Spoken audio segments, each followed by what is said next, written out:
Good day guys.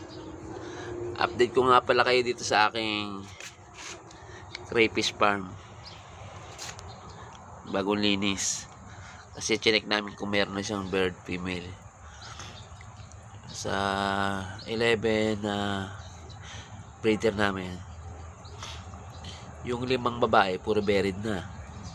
6 kasi yung lalaki dito sa reptab na to. Yung Clarke namin wala pa. Ganyan pa rin sila. Hindi pa sila nag-iitlog. Tapos ayan. Yan na yung mga aming buried female. Yan yung 4. Yung isa nandun pa. Wala pa akong 5 gallon na paglalagay sa kanya. Ayan. Hindi ko muna sila istorbohin guys. Sa gabi lumalabas sila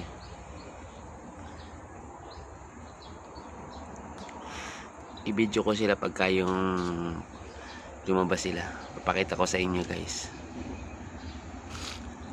Tapos dito yung mga dyan yung mga iba pang maliliit na crayfish.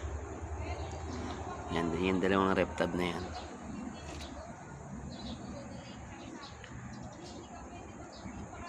Sana mag-success po sila. Maraming salamat po.